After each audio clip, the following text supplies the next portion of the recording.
I'm Vince. And we're pretty sure You will so want this. So, we have changed recommends. This is still kind of Vincent Cap recommend. We're still going to show you cool things we have that we think you may or may not want. But we've recommended a lot of things in the last year or so. Maybe it's even been more than a year, Vince, but we've been doing recommends for a long time, nearly as long as Geeks Not Nerds. And we decided to slightly change up the show. So it's going to be the same format, it's going to be the same thing you're used to, except sometimes things will be in the show that you either can't get or it's unlikely you'll be able to find. Because, like I said, we've recommended so many things that are easy for you to find. There's other things we like to show, just to show folks that we just don't currently have a place for in our lineup. Yeah. I know when I recommend things, I try to make it something that you could probably find and would probably be able to afford. Yeah. Yeah, me too. But again, we've done a lot of those, and frankly, I think Vince and I are just kind of running out of things we already have. So what's going to happen is you're going to see things quite frequently still, especially new acquisitions, that are things you could get. You know what I mean? You'll still see comics and books and movies and things that we just got that we want you to know about. But so that we can also show you things that you maybe haven't seen before and just different interesting things we have. We've changed the show to You Will So Want This, so that we can show you some things that are maybe a little bit more unusual. So hopefully everybody will be okay with this and still enjoy it. It'll widen what we can show you and maybe make it a little bit more interesting. Vince, what are you going to show today? I'm going to show my Valentine's Day gift that I got from my girlfriend. I'm pretty excited about this. It's super neat. It is a statue of the Phantom. I'm pretty excited about it. It's so neat. There's only 500 of these things made. It was sculpted by Sean Nagel. Sean Nagel sculpted What was the company? It was. Let's see if we can find out. King Features Syndicate, Inc. Moonstone Books.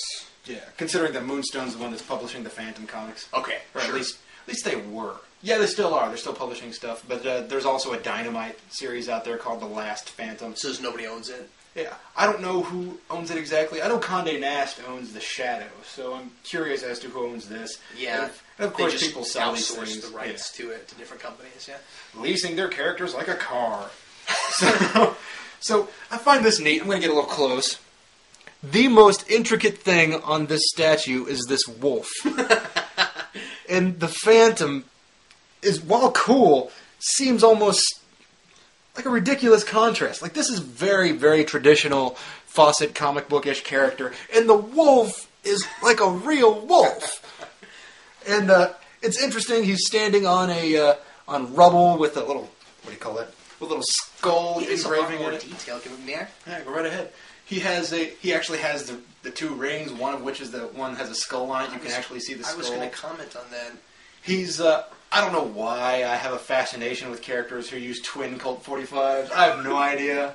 But the Shadow, the Punisher, the Phantom, I see the Phantom with his gun belts and I go, oh my god, he's got twin Colts, that's really cool. The thing I always liked about the Phantom aesthetically was his mask.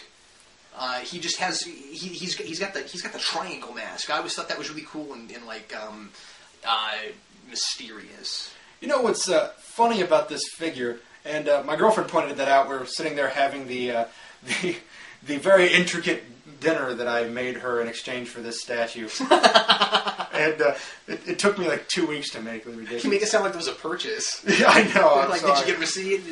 I did, and I keep it here. I keep it in the box. But I'm not going to get rid of that box. What if I have to move? Yeah, exactly. This thing would be a pain in the butt to try to move. But now you feel my pain.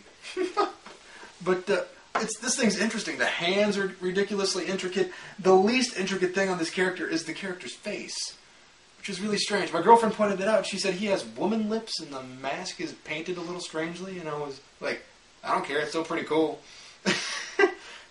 Oh my god, this thing's neat.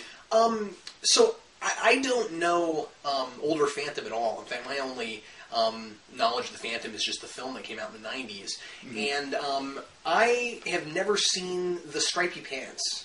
Really? Yeah, like I didn't know that old school Phantom, like, is that like the original traditional Phantom suit? Yeah, that's pretty standard of what Phantom was with the, this is... So like, why does he have like boxer shorts on over his costume? Like Because it looks like a jumpsuit, like it looks like the purple would all go together, right? Like it doesn't look like there'd be a top and a bottom, but then he's got these shorts on over it. That's an entirely good point. Well, I'm sure it didn't seem nearly as silly when he premiered, but it does look kind of odd to us now, of course. My answer is that it was the 1940s, 1950s. I'm saying this with historical perspective. I understand, but I still think it's kind of amusing having seen it without it. I mean, I'm pretty certain. Good Englishman. I'm pretty certain. Bizarro Vince. That means he's not certain at all. I hate you, Cap. Anyway, I don't know why my Bizarro is southern. I was going to say, that sounds like anything but Bizarro. Solomon Grundy. But, God, I'm going to put this down because this thing's super neat and I keep looking at it. But, Old Phantom, I tell you what, I haven't read a whole lot of Old Phantom, but I just like the idea of the character, considering that it's a character who's built on the idea of a legacy. He has a son and he passes the mantle down. These people spend their entire lives just preparing to be the ghost who walks. And I find that fascinating. Now, traditional Phantom is pretty much, I mean, he fights pirates. He lives in a jungle and he fights pirates. If you're interested in that, then you have a flair for the faucet. So I recommend trying it, because I'm pretty sure you want to try it. Do you? We're quite into our new title. Do you have any trades of the Phantom? Oh my goodness, I'm pretty certain I have something. You don't know. I have some things, but not a whole lot of important stuff of the Phantom. I mean, I've borrowed stuff. I read some. You read stuff. some. You just don't have it yet. Just not a lot. Yeah, but there's been loads of Phantom things out there. There's still Phantom things out there. You can find them at your local comic book store. So I recommend trying out the Phantom. But this thing is just one of the neatest doodads, and this is number 140 out of 500. That's a cool number. That's a good low number. Man, I hate it when I get something like that and I get like number 499. You know what I mean? Like, yeah, I always assume that I'm going to get like number 499. It didn't even occur to me to look how many of these things there were. I always do if I ever get anything like that that's limited. I've got a Zorak and a Brat that are statues like that that are made in a similar fashion. I think they're also 500. Maybe I'll show them off at some point. On the show, I think they're also like 500, but I think that I've got at least one of those was like 46 or something, and I was like, "Yay, it's a low number." Anyway, 46 out of 46. I was like, "How cool is that?" Yeah, it's not that big of a deal. Anyway, today, Vince suggested I show this, so I thought I would. Today, I'm going to show our relatively new microphone. This is the microphone that Vince and I use for the podcast. This is also the microphone that I use to record Superhero Rewind, among other things. And you also, of course, see it on the Comic Book Late Night. And this is the Yeti microphone from Blue, BLU. This is a company that makes really fine recording products. And this just came out last year or the year before. I think it's very new. It's recent. It's very stylish. The first thing that struck me about it, the first reason I took one look at it and said, "Ooh, I'd really like to have that if I could," is just that it's got this like old feel, and it's also very futuristic. You know what I mean? Mm. Like it looks very retro. But then it's also got kind of this futuristic feel about it at the same time. The first thing I said when he showed this to me was, I thought, that's what people in the 50s thought futuristic looked like. That's exactly right, yeah. Yeah, it reminds me of the style of things, this is going to be an odd thing to say, but it reminds me of the style of some of the stuff in the City of the Future segment in Batman Mask of the Phantasm. You remember the theme park? And it was like the world of the future, the city of the future, and they've got all these futuristic looking sort of things, and but futuristic if you were from like the 50s or the 60s. And I can imagine this being in there somewhere. You know what I mean? But anyway, this thing is really nice. It retails for about $150, but it's worth every penny. I purchased this around Christmas, saved up for it and got it, and it does everything that somebody who does the sorts of things that Vince and I do could possibly want it to do.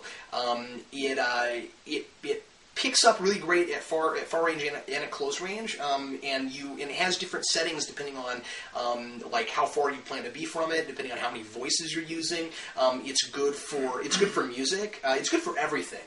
You can use it to record vocals. It's got the instructions give you preferred settings if you want to do things like record a drum track with it or record guitar with it. I don't know how well it goes for that kind of stuff because I haven't tried it, but my assumption is that it's probably decent for those things.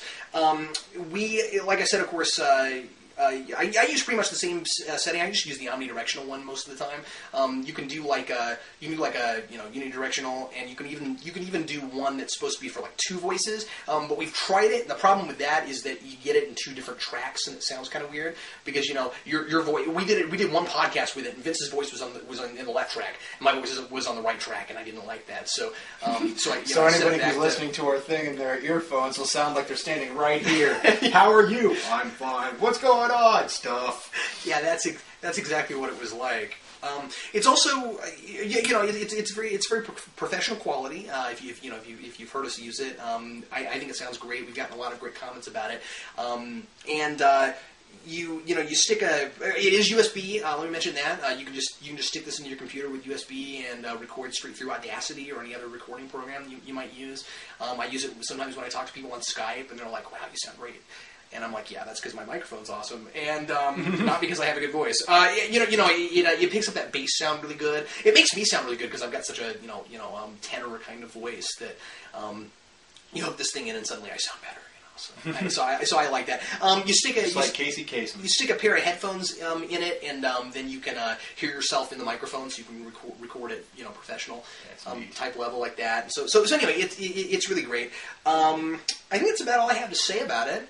I'd like to say that I think it looks kind of like a Dr. Mario pill. I think that they should license with Nintendo and have Dr. Mario standing down here at the base of like a giant pill bottle or something with the Dr. Mario pill sticking out. I think that'd be neat.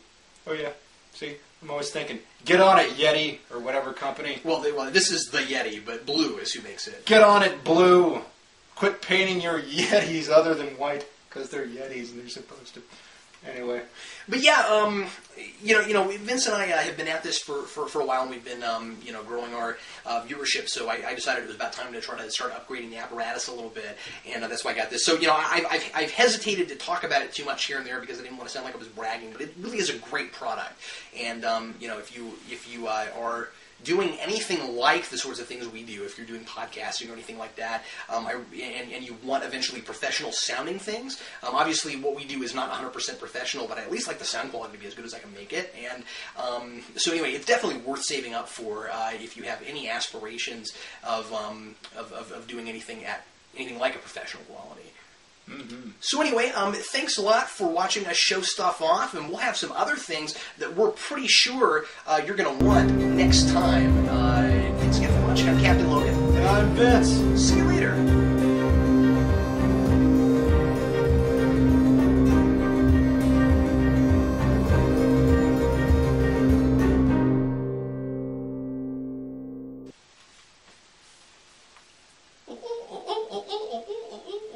Speak directly into the microphone.